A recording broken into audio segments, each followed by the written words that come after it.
episode 1 of a podcast. I'm with my friend Angel Alfonso, and we've been friends, I guess, over the last 3 or 4 years. Yeah. How many years has it been since you moved to Savannah? 4 years ago. 4 years ago. We've come to develop a friendship that I've really appreciated. Yeah. And we get together regularly. It's and most times once a week for some breakfast. Yeah. To catch up. And Anthony, your other son, has been there, and getting to know him. And the one thing I know about you, and observing through the places we go, is that everybody knows you guys everywhere we go. Yep.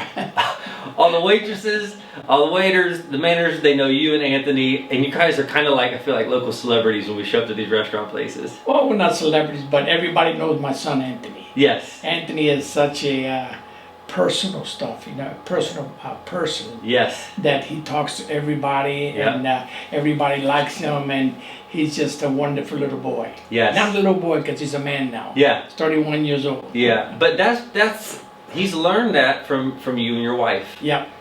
You know, we shape our kids, and Anthony, if he's meeting somebody for the first time, when you're leaving, he's probably trying to give you a hug, Yeah. or a fist bump, or a handshake, and you guys just kind of bring that culture wherever you go, and it's joy. So you carry Yeah. joy. And I think sometimes people see somebody who's so joyful, and they would come to a false conclusion. They would think this person's life must just be easy, that's why they're so joyful. Or this person must have it easy, that's why they're joyful. And I think that's a false thing to see people. I remember sitting with some friends around a rooftop, like bar, restaurant place, and everybody on the table is happy looking and good looking people. And I said to myself, if people were to just observe this, they would think these people all have it together. There's some beautiful married couples and just think people there. And I was like going around the table, and I was just thinking, I was like, around the table is a woman who's lost her husband within 6 months. Beautiful young lady who's lost her husband. Here's another couple who've gone through several miscarriages and just terrible grief. I see another person who had just gone through a divorce recently. Another woman who was waiting on a biopsy from a cancer biopsy. And I was just thinking of all the stories, and don't mistake the joy of the moment based on just circumstances, because people have been through some things. Exactly. And I think my goal of a conversation in a setting like this is to perhaps give people some hope that are in hopeless seasons, and that your season doesn't have to define your whole story. I was born in Cuba. I came to the United States when I was 7 years old. I was born November 16th, 1937. I'm 85 years old. Wow. I had a real hard life in Cuba because we were poor. Yeah. But when we came to the United States, we got better. And even then, after that, we still got some hardships. Well, I started working at the age of 11. And the reason I started working at the age of 11 because my father had a hard time getting a job in Cuba. So I started helping a friend of mine that had an ice company, owned an ice company next to my house.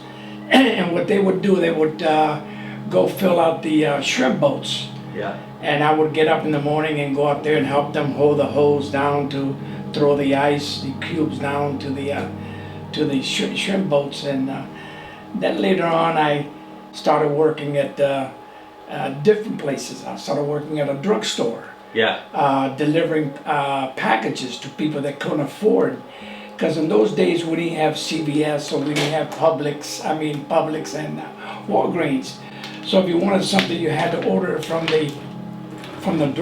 our drugstore, and I would take my little bicycle and I would paddle down to their home and deliver them. And how old were you when you were doing that? I was 13. Yeah. 13. I was still going to school. Yeah. Trying to go to school because it was kind of hard to go to school and work. But my father had left us and moved to Miami, and he said he was coming back, but he never came back. So we had to continue working. My sister worked at a bakery since she was 14 years old. Wow. And after a while I started going to high school, and it was kind of hard going to high school and working. So we both worked. My sister and Wow. I worked just to help my mother out, and we worked until I was 16. Well, something I've observed about you, and anybody who knows you or has any interactions, you're very proud of your family, of your sons. Yes. If we're going to talk, it's about your sons, your daughters, grandchildren, great grandchildren. You're very proud of your family, and anybody who is around you can see your love for your kids. And sometimes, you know, that family value, maybe it wasn't passed on because you had your father leave, but you have loved your boy as well. And one of the things that a theme, kind of what I want for this podcast and conversation to be, is when life's unthinkable moments come, they can either stop us in our tracks and just that's where it ends, or how do we get through some of these hardest moments to get to the other side. And you have had one of the most, as a father, especially somebody who's a family person, one of the hardest things a father and a mother and a family can go through, and you didn't. It had every opportunity to stop you in your steps, but you've gone through. And I want you to just share some of that story of, as a father who loves their children, you had a very terrible thing happen to one of your children. You told me a knock on your door that I think every parent never thinks it happened to them. Could you tell me a little bit about that story? At 8 o'clock in the morning, I had a knock on the door, and it was a Tampa Police Department to tell me that my son was killed. And that, like I said, that was something that I don't want anybody to have to go through. But I got I wasn't very sad. I got very angry. Wow. Because I did not know the Lord at the time. Yeah. You know, the only time I went to church was when somebody was getting married or baptism. Yeah. It's the only time I went to church, because I usually Saturday nights was my biggest nights in the clubs. Right. So I would have to sleep on Sunday, and my wife was the one that would take the kids to church and pray for me. Yeah. You know? Right. So your son was 23 years old. 23 years old, yes. When he was hit and killed, hit by a car. It was a hit and run as far as Well, yeah, know. We never found the person that killed our son, and it was very hard to try to live for as long as we did, trying to figure out who was the person that killed our son. And one of the things I want to share is that I started going to church because a lot of the people that came to my house when my son was killed were church people. And I did not know who these people were. You know, I know that they were from an organization that was a church. Yeah. And I started seeing all these people in my house, and I was going through a lot of stress, and I was feeling very angry. Didn't know what to do. If I wanted to go out and look for the guy that killed my son, try to find something that would help me with my grief. Because there was no justice. They didn't No. they weren't able to say, here's the person to blame. Now they're going to go to prison for their actions or be held accountable. You were left with the unknown. Somebody's killed my son, taken my child away, and there's no justice. There's no... And so you said you were on a journey for several years. You were trying to find this yourself, right? Yes, I was trying to find, and I was a private investigator at the time, so I decided to get involved with the case.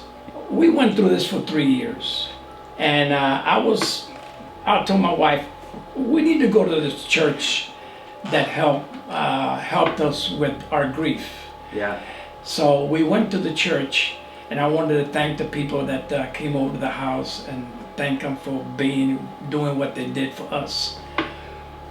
So when I got to the church, I got this feeling that I needed to be there. And the only reason I was there, and I hate to say this, was because I was praying to find the person that had killed my son, and it was the worst thing I could have done. Wow. You know, I kept going there to church on Sundays, and I was praying, Lord, help me find the man that killed my son.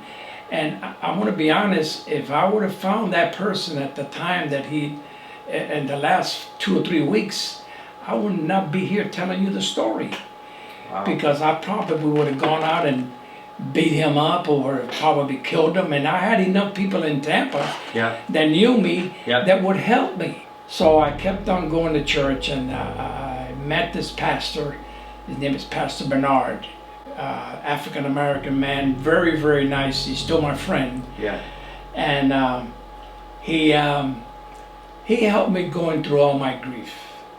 He would talk to me, and he would come to my house and knew that I was very angry, and I would try to shut him off and not pay attention to what he was telling me. But he kept on telling me that sooner or later I would have to forgive this man. And I said, hey, no way.